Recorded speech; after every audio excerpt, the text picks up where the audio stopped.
This is a really special mastery. We're super excited about it. Should we do our introductions or just get straight to Gigi and Tess?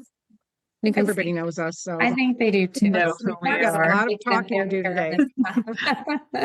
So Valerie, do you want to do our housekeeping? You're the nurse in the group. They're the rules.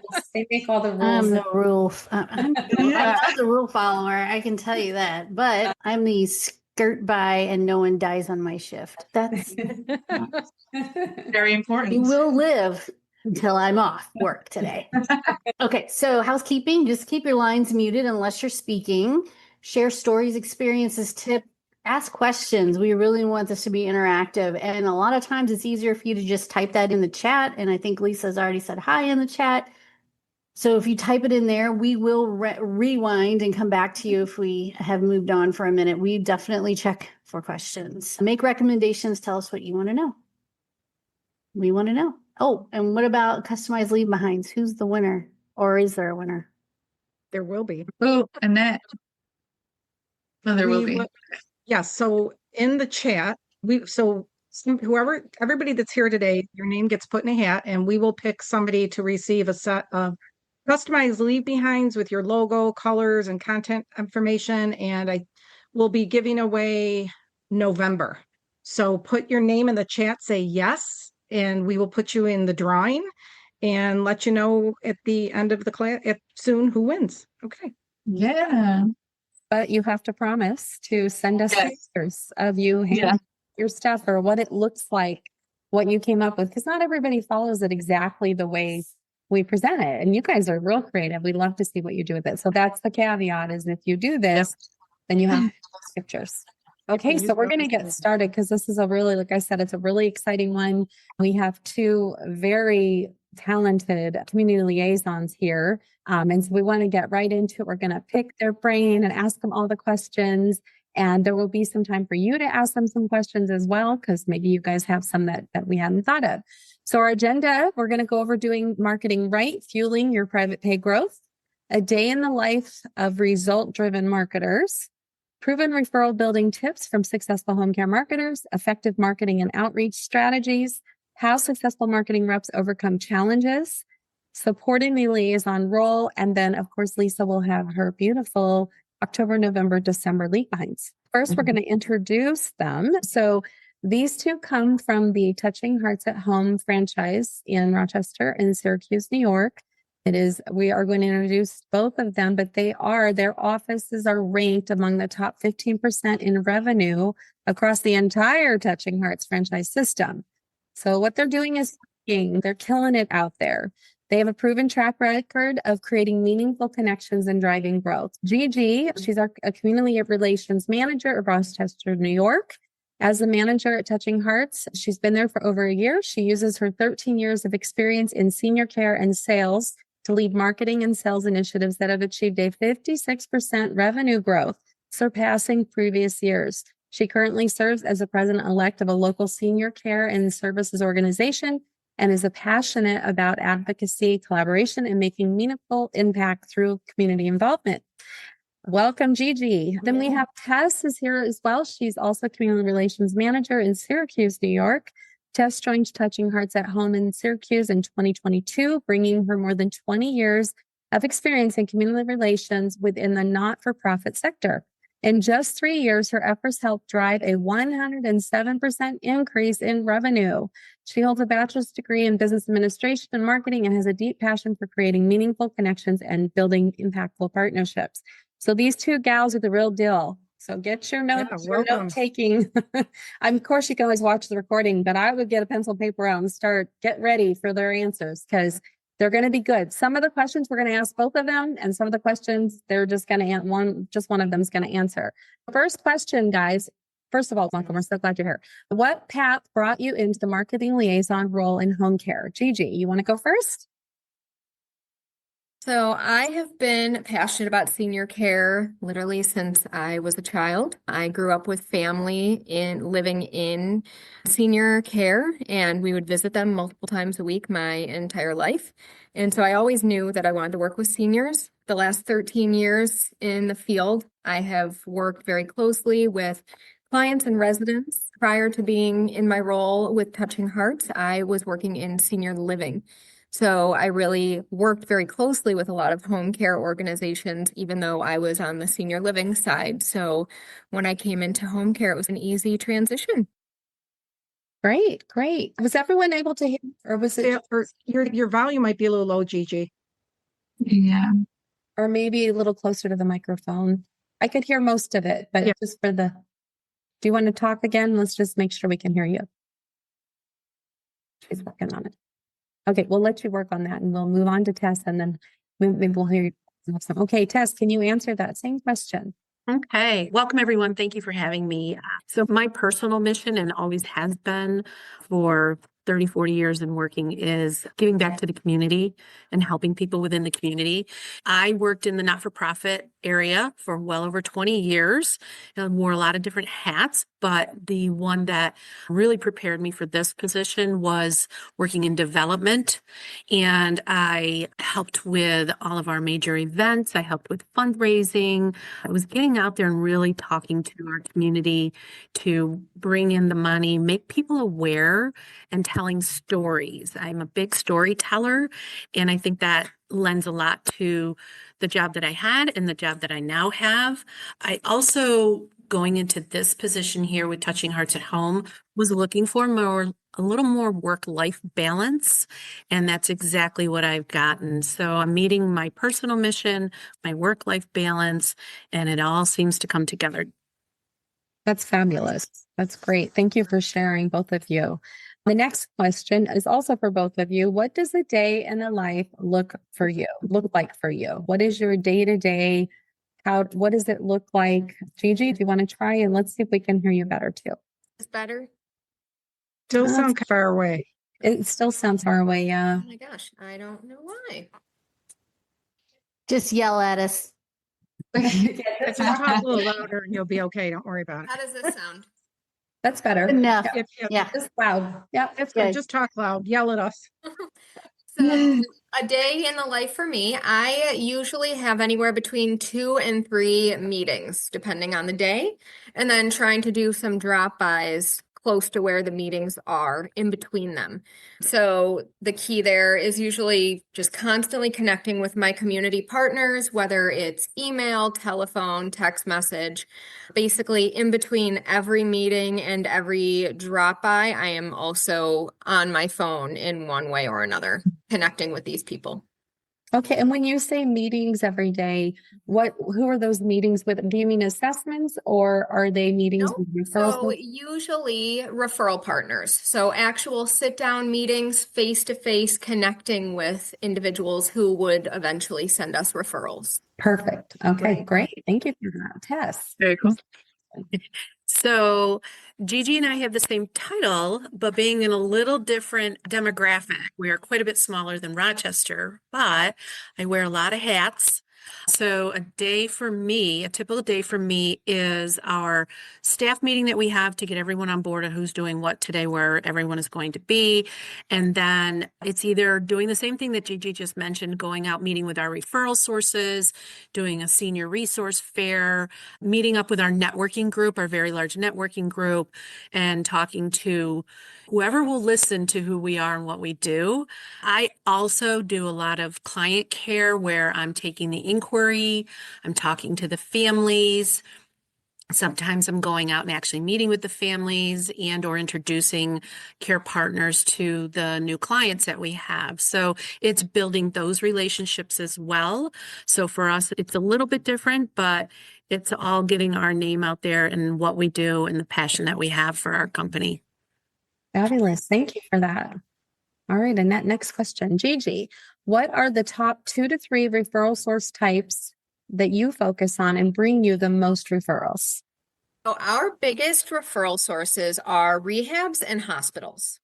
For a fact that rehabs and hospitals have people that are going home, and more than likely, if those individuals are older adults, they're going to need help. Even if that help is going to be temporary, those are your best options as far as, at least for us, being our top referral sources. We also connect a lot with assisted livings. We get Okay. a lot of referrals from assisted livings. A lot of times there's just not enough staff to help the residents that still fit within their scope of care, but really need that extra one-on-one.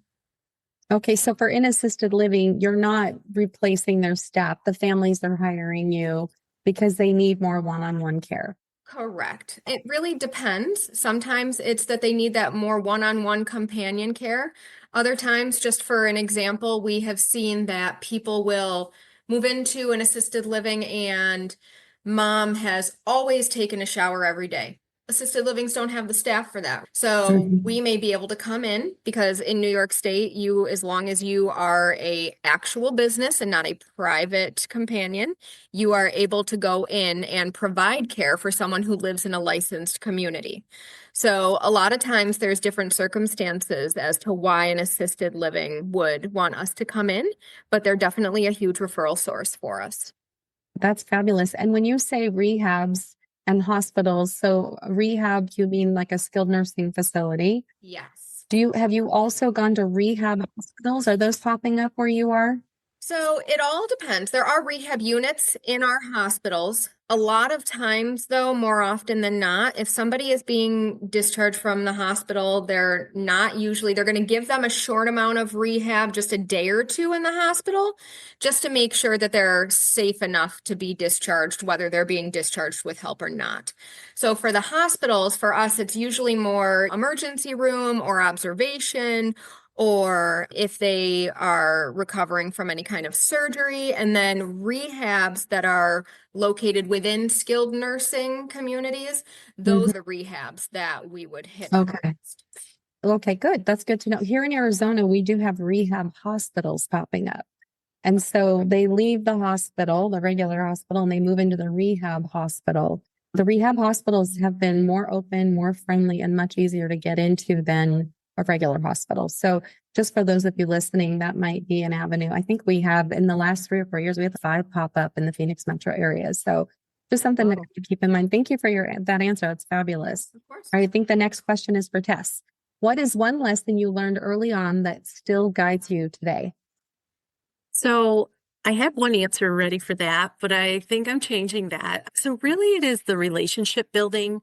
It's getting to know our referral sources and every person in that area that is important to our job. So when Gigi mentioned the rehabs or assisted living, getting to know more on a personal level, the discharge nurse, the admissions people, the social workers, the director of nursing. So not just going in and finding out who they are, their name, their title, when they work, what kind of coffee they like, but it's more diving deep in.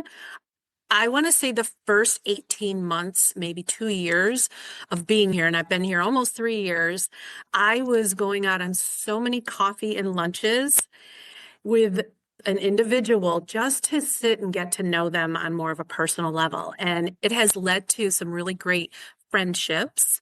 And now we know each other. We when we see each other, we ask, how's this going? Or how, about their family, or, oh, how was your vacation? And it really does help a lot for them to know that I'm invested in who they are and not just them as a staff person there looking to get their business. So that's really the lesson that I learned early on. And I bring that, I think, from my previous job too, and just getting to know them. I think that means a lot because they know you want a referral. All of these people know you're coming to get a referral. But if you take an honest, like you care about them and an interest in their life and their world and even their day to day at work, it can really, and it's a real friendship. I have friends, I tap dance with a friend, someone who used to refer to me 20 years ago. Like we're in class together every Monday. So it's a real friendship, and they're sending them to you because they trust you, because they know you more than just, oh, she's a home care agency. She's just one of those home care agencies. So that's a really important lesson to learn. I'm glad you shared that, Tess. Yeah, I have to say real quick, one of the ladies that I've gotten to know really well, her son got married this past summer, a month after my son did. So we were like comparing wedding dresses and just everything leading up, all the stress. And wow, it really helped to have someone to just bounce that off of other than just work. So that was really fun. Yeah, that's great. That's great. All right, Gigi, how do you build trust with referral sources quickly? Oh, it's funny because it piggybacks on what Tess just said, right? Building relationships is huge and getting to know people personally. So one thing I always say that some people are comfortable with and some people are not is the fact of the matter is you are not selling the organization you work for, you are selling yourself. It's that simple. When you are meeting people, it is all about selling Gigi. It is all about selling Tess. And then after people trust you, that is when it comes into play that you can sell the product that you have. If people don't think about you when they're at the grocery store and say, oh, I remember that Tess loves hazelnut coffee. Oh my gosh, I should try this. If they're not thinking about you on other ends of their life or other aspects, then chances are they're not going to think of you when it's time to refer because they're making those connections with other people who have sold themselves. And they're going to think of them first. Also, building that trust means that everything you have to say to them from a sales standpoint, they know you're telling the truth. And they know that when you say, Touching Hearts is the best at this, or Home Instead is the best at that.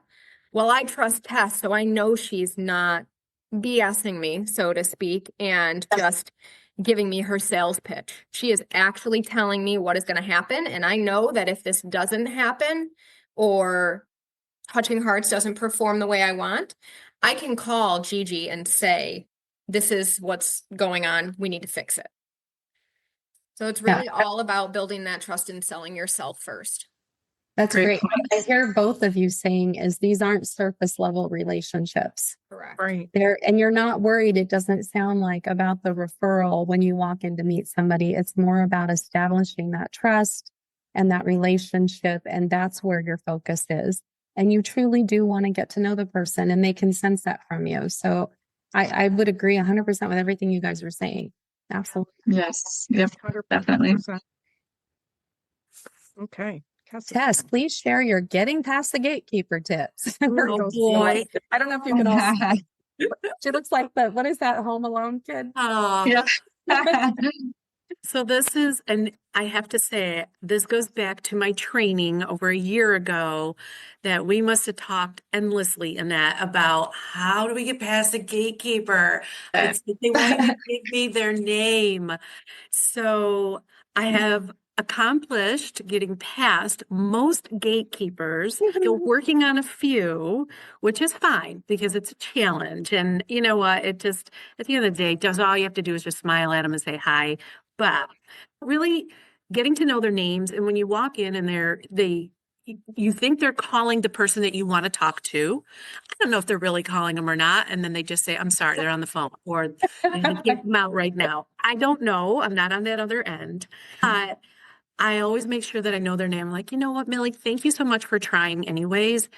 And I tend and try to bring something for them. So it's just for them. I leave things sometimes, obviously, for the person that I'm there to see or people I'm there to see, which I try to change that up every time I'm there. I try to look for someone new, but I bring things to them. I make it important. I'll sit and chit chat for a few minutes with them. We might talk about the weather, or we might talk about, oh my gosh, we have to wear masks again, or whatever it is. But it's them right there. Or if they're super busy, I recognize that too. If their phone is ringing off the hook, I just kind of have a great day. See you. It's like the same thing with your referral sources. It's getting to know who they are and them and about them a little bit. It's not as easy getting to know them more on a personal level because you don't have the time, but just find something fun and meaningful to take to them that you're not giving to your referral source. Make it different so that they're not thinking, oh, she just had an extra. No, I meaningfully bring something just for them. That's great. And from my experience out there, and I know Lisa and Annette will agree because we talked about this before, that gatekeeper is ignored by everybody else. Yes. There's family members skipping by, there's people fixing the cable. There's so many people coming in and out of the building that don't even make eye contact with that gatekeeper. Right. So I think and it sounds like you're doing this, like you're getting to know their name, you're making them feel special. They matter. Even if you just come in and say their name, you will see the shock on their face the next time you come in. Like how does Yeah, definitely. so when you make them feel special, of course they're going to help you get back there because you make them feel important and special. And I think that's a great way to do it, Tess. That's awesome. And they don't I- always have name tags on. Huh? Yeah, they don't always have name tags on. No, you have to ask. Oh, and if you're not comfortable asking, I always check with my referral source that I'm there to see, whether it's a social worker, director of nursing. I say, yeah, what's your name at the front desk? So they're shocked that you know it when you walk in. Yes, Definitely. very surprised by that. That's great. Yeah. And I you, think- you mentioned a training. I just want to make sure that was the training with Annette, right? The Oh, 90 yes. day Oh yeah, I just want to make sure. And I think I remember, Tess, I remembered this was, you were in my sales training class, and I think I remember you saying you had a really hard time getting past a gatekeeper and she liked sunflowers. Is that Mhm. you? And what did you do? I took her some sunflowers the next time. I brought a bouquet of Smart. sunflowers. And there was another one who was complaining about how dry her hands were. And she said, I just can't find the right lotion. Let me bring you some lotion that I like. That's awesome. That's awesome. Yeah, It and you know, also you shows guys- that you pay attention. yeah, you pay attention and you're being thoughtful, and they start thinking the senior care this company provides must be spectacular because Right. Tess and Gigi are paying so much attention to every little detail and Mhm. really Little trying to have an details. honest relationship with They that. really matter. Yeah. Thank you, Tess. That's fabulous. All right, Gigi, you're up. Can you share an example of turning a cold relationship into a strong referral pipeline? And I'm sure everyone wants to hear this loud. Yeah. I'm anxious to hear what you have to say too. So truly, the key is to be consistent. So when I started in my role, there had been nobody in the role for about 9-ish months. So there was no form of marketing, no outreach, no connections to the outside world aside from the phone ringing. That was literally it. So there were a few referral sources that had been strong in the past and had really fallen off. And when I attempted to try and connect with some of them, they felt ignored and they were almost under the impression that there was somebody in the role and they just didn't care about them anymore. Oh, So realistically, the role was completely empty, but they didn't know that. So I went out of my way to stop in, to check in with them, phone calls, email, see how they're doing. And some of them were definitely like, no, I don't want to be bothered. I don't know who you are. I'm not going to talk to you, and so on. But eventually, as time went on and I stayed consistent to show them that we do still care and they are still important to us, they came around and are now some of our most active referral sources. oh, that's fabulous. So So- consistency. Yeah, Consistency is- yeah. very important. And again, back to what Tess said about not just the gatekeepers, but knowing exactly what interests these people and getting to know them Right. as individuals and showing them. Maybe you know that someone in the department has a huge sweet tooth and you send them cookies Yeah. instead of dropping by because they Right. need to be interrupted in their day. You know, it doesn't work. Drop-bys don't work for everybody. Some people really hate them. Or you know that someone loves a good spa day and you make them like a little gift basket with small little spa treatments and things like that. If you customize and stay consistent, that really will help build any type of relationship, cold or not. So true, so true. I feel like too, a lot of times when the relationship has been burned or went cold, it's even more difficult to prove it again. So good job. Yes. Oh, thank you. Being pleasantly persistent. Yeah, Pleasantly persistent. Thanks, Gigi. Okay. Yes. What is the best way managers or home care owners can support their marketers? So I've had it a little easy, I have to say, because my executive director was my boss at my previous job. So we know each other very well, but it is working in a new company with new owners. So I want to say the biggest thing that I have found is trust. Building the relationship with me and getting to know me and who I am and my style, and supporting and trusting that I'm going to do a good job out there and that I know our community And I think that the managers, even all of our staff really, but our owners are actually in Rochester, which is great. And we have a VP in Rochester. And as long as they trust and understand that we know our community, we know who our people are, we know how they're going to react to different things that we may be doing that Rochester isn't doing, or if Rochester's doing something great, and they bring it to us, to know us enough that if we don't think it's going to work, or if we try it and it doesn't work, to understand why it didn't. I think that's just the biggest thing for me, for being in the marketing area myself. And it goes both ways. Yeah, that makes sense. That makes total sense. Thank you for Yeah, that. and I think Rochester and Syracuse are totally different markets. So I totally get that, Tess. Yeah. Some things don't work for other markets. You're in an unusual market and you're doing super. Thanks. Gigi, how do you still walk in with a smile on your face when they act like they don't want you there? We've all felt I that. may not be acting, just saying. Close the door. Yeah. I always say kill them with kindness. If you're walking in with a smile on your face, you can be having the worst day ever. Just pretend that you are so happy to be there. You are so happy to see them. And usually they're at least polite and come around a little bit. One key that I always do, or at least at the beginning of building a relationship, is if you know that they aren't thrilled to have anybody walk in, but they're not answering calls and emails, you try to make meetings because people really prefer having something scheduled. But if you really are unable to do that, so you really want to do a drop by or drop in, leave them a little gift, a little something. What I always do is I do not wear my name tag. So I purposely don't wear my name tag. I walk in as if I'm just somebody signing in, and I come in. And so then they're so happy to see me, so kind to me and polite. And then when I tell them why I'm there or who I'm there to see, they've already started being polite. And it's very rare that they change their tune. So that's just my own little trick that I like to do when I'm going into a Interesting. community Yeah. where they may not be thrilled I'm walking in. I like that. Yeah. Pretend you're a family member.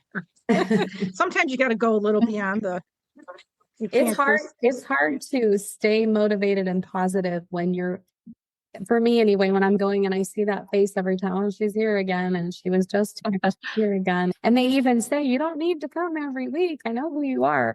They don't know that I do need to come every week, because they don't realize that they forget who I am. So for me, that was hard. And I would feel beat up after maybe 3 of those stops. So then I would go to an assisted living or somewhere where they are going to love on me, a senior center. Yeah.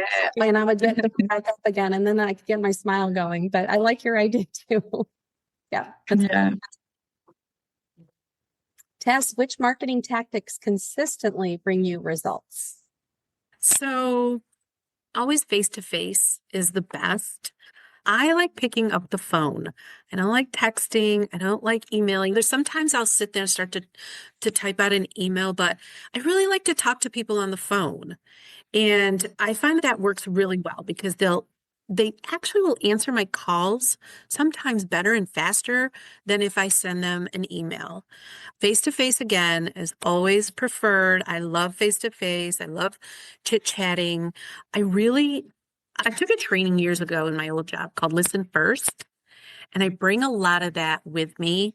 So as much as I just love to talk and love to just keep that conversation going, I have to step back and just stop talking and listen and give them a moment to tell me what they need, what's going on. And I find that really works well, because I think a lot of people, especially in sales and marketing, can tend to go in and just word vomit and just continually go and stop and not stop. Kind of like what I'm doing right now. Just keep talking.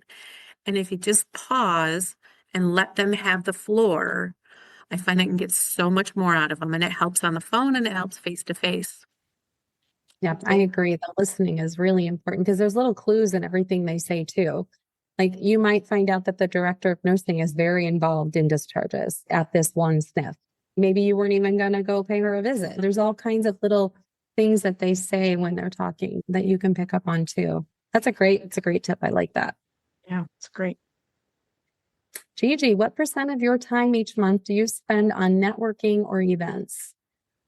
So I would say if we're talking actual networking events, about 20% of my month is networking and attending events or hosting, depending on the situation.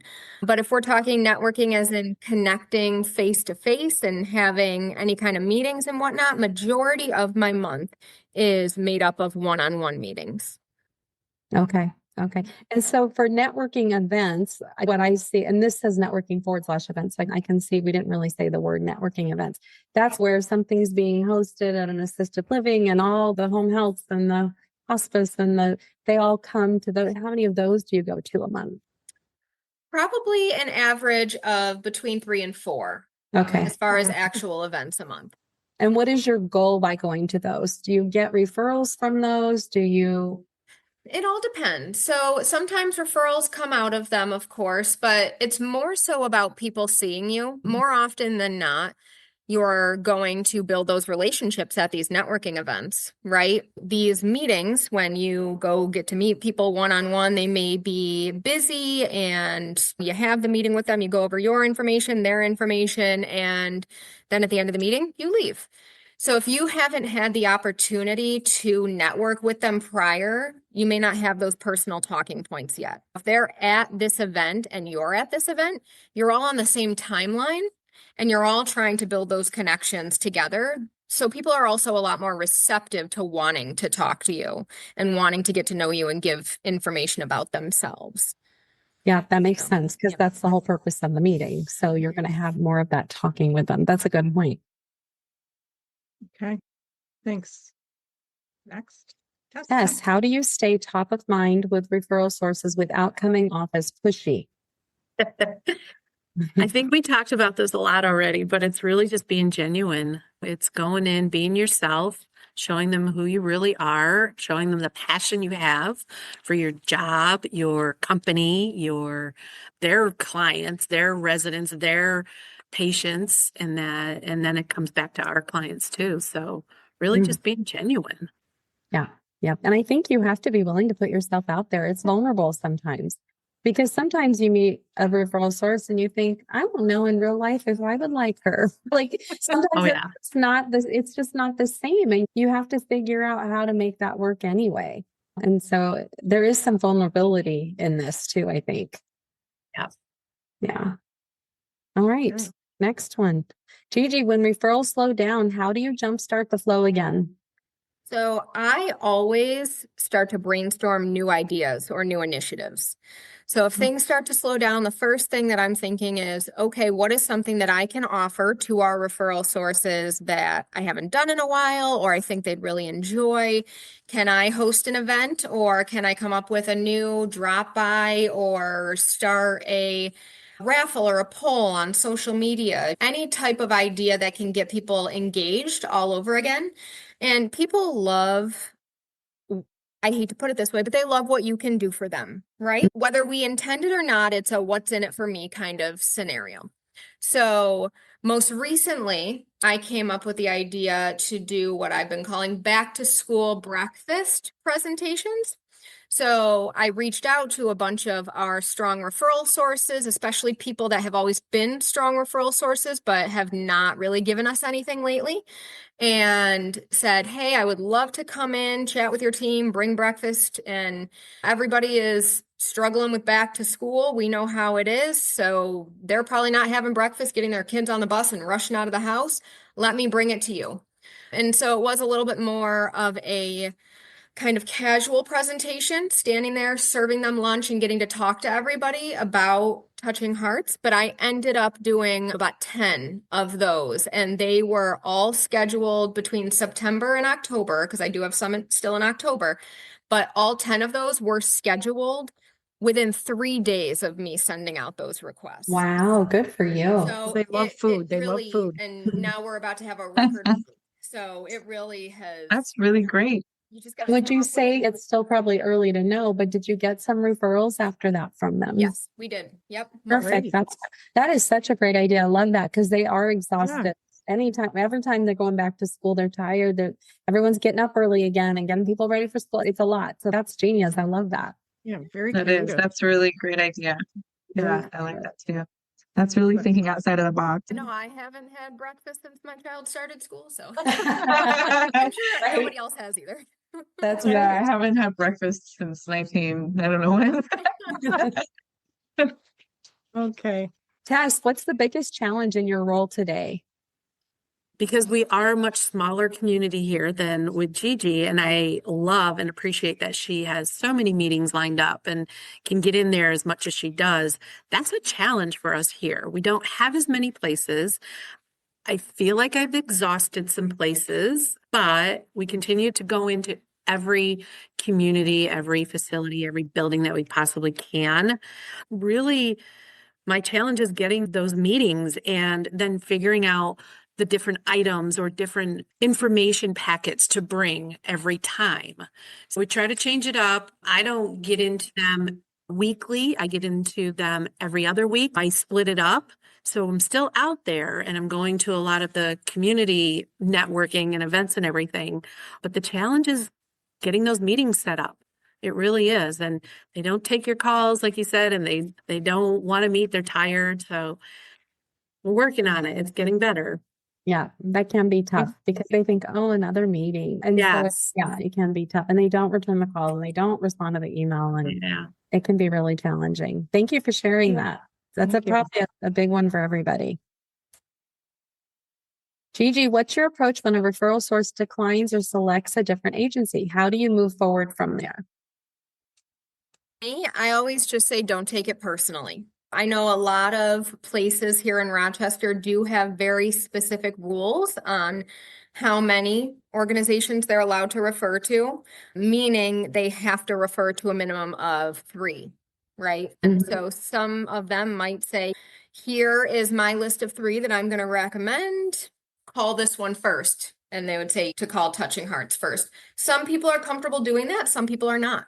Our hospitals here in Rochester have been very strict on no gifts, no drop-bys, nothing coming from organizations because they're so fearful of getting sued. And that's a real thing that has been happening across the country and has happened to a couple organizations and a hospital here in Rochester.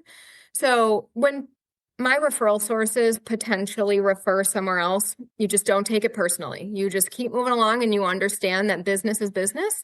And maybe they just had a meeting with the person they referred to that morning and they were right in front of them, easy as can be. You just refer.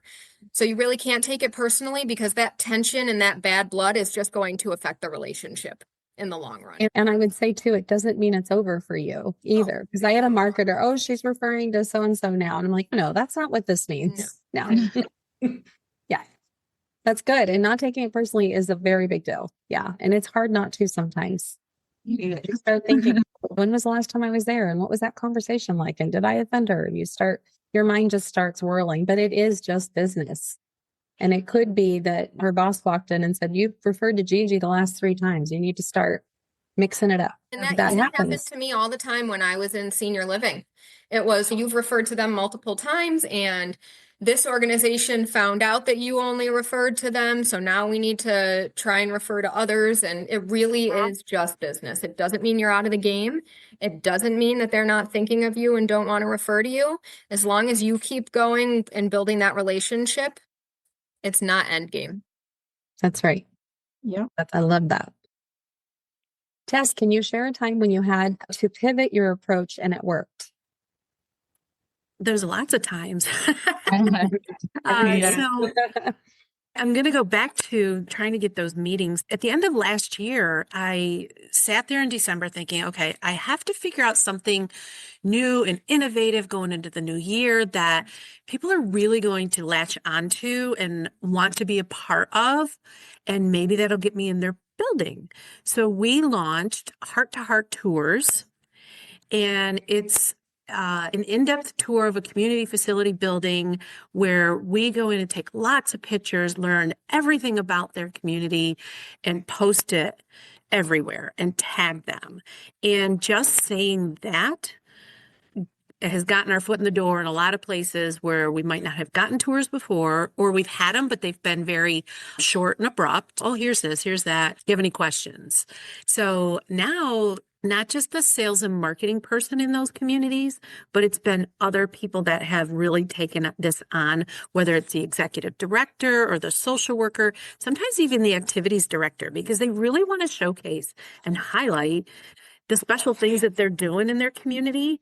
So that's the answer that I could come up with this, because there's a lot of times that you have to pivot more on a grand scale. It was thinking, okay, what can I do for the whole year and push it? And we do 2 to 3 a month.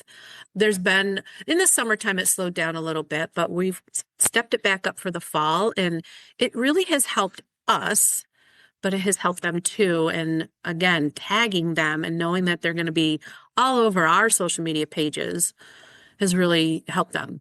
What a great idea. I love both of you you're both very creative and think outside of the box. And that's part of your success for sure. I love that idea.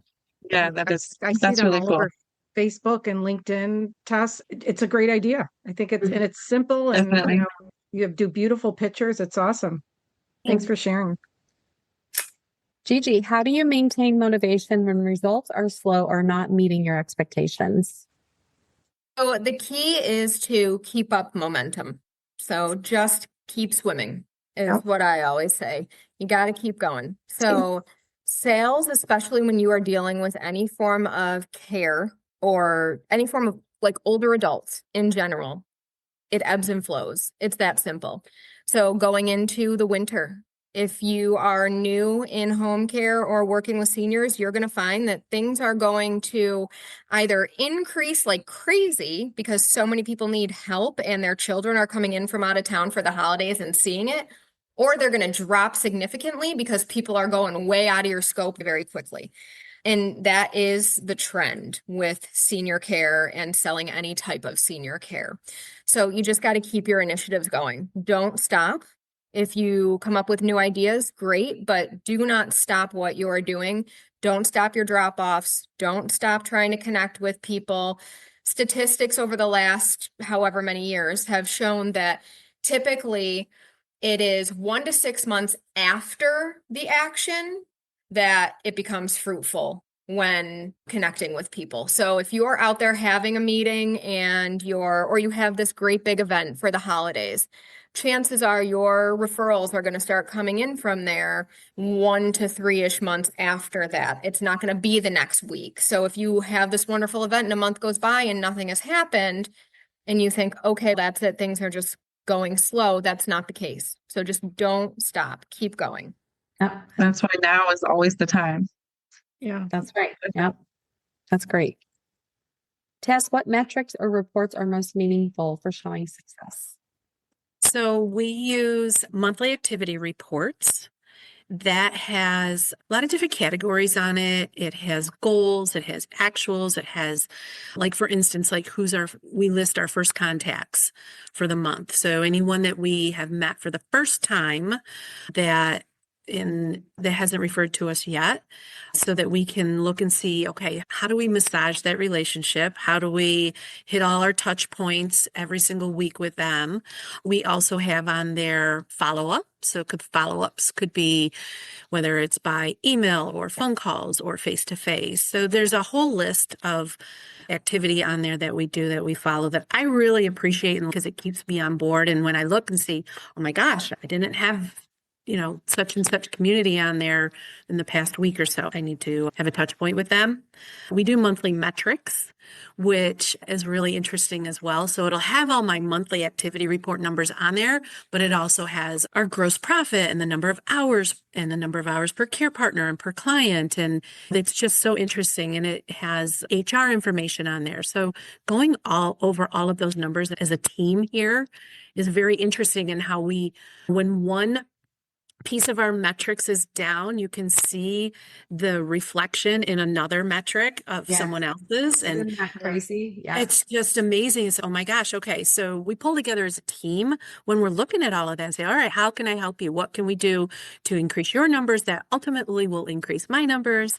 And then we we have an outside agency that we use for, it's called Home Care Pulse, that we use that will call our clients, call our care partners. They can do it anonymously and just give a nice little review, and it's all rated. And we are always looking at those and addressing those, as well as Google reviews. That's so important too. So there's lots of bits and pieces of numbers here and there that we look at. I have to say, our owner, the very first week that I started, and Nolette, you're going to know what this is, and you too, Gigi, he put together a bullseye, and he said, okay, Tess, here's your bullseye. In the number one part of the bullseye are these communities or these people I need you to visit and hit all the time. And then it goes out to the second level and then the third level. And I have that sitting at my desk. I refer to it almost daily. And it's not a joke anymore. It's fun, but it really works. That's a great idea. I love the Really book. smart. Awesome. Thanks, Tess. Gigi, what tools, materials, or resources make your job easier? Canva and social media. Can't Yay for survive without Canva. either of those. The social media is huge. We are on there constantly, and Tess said always tagging other organizations so that we're front and center with them and vice versa. I found too that whenever we are doing something and tagging people, then when we do something for them, they want to tag us too.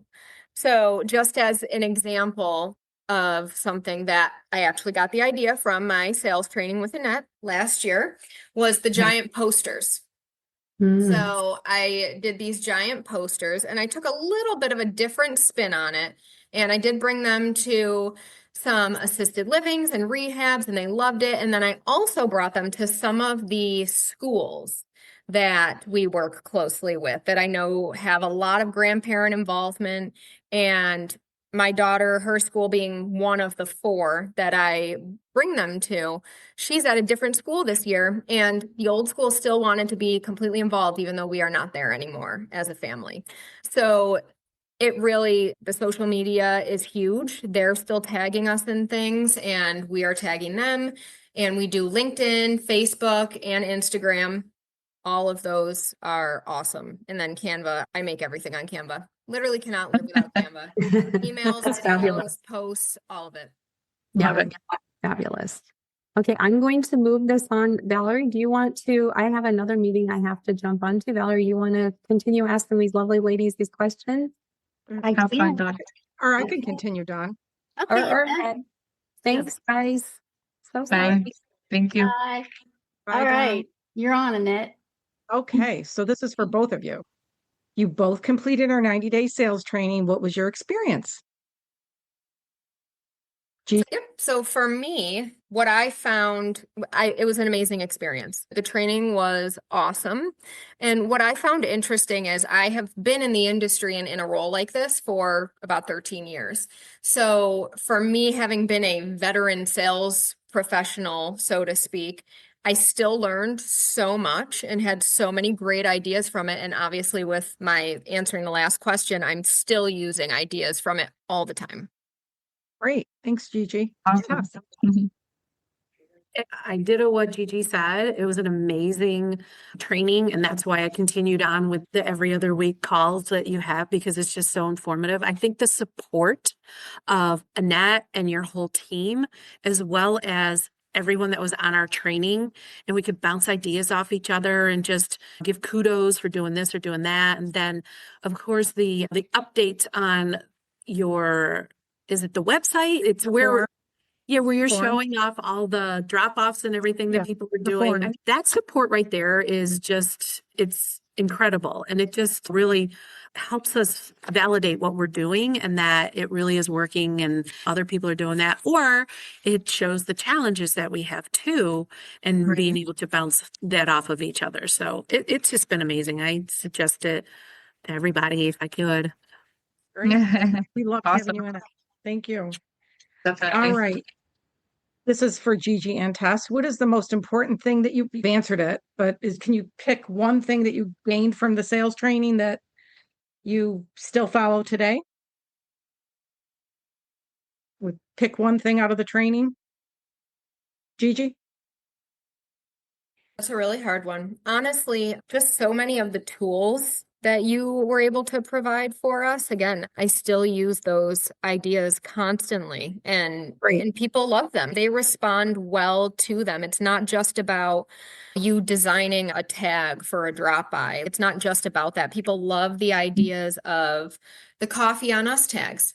I do coffee on us all the time, and I have gotten multiple referrals and new referral partners from it. People I have never spoken to before because they are new in their position.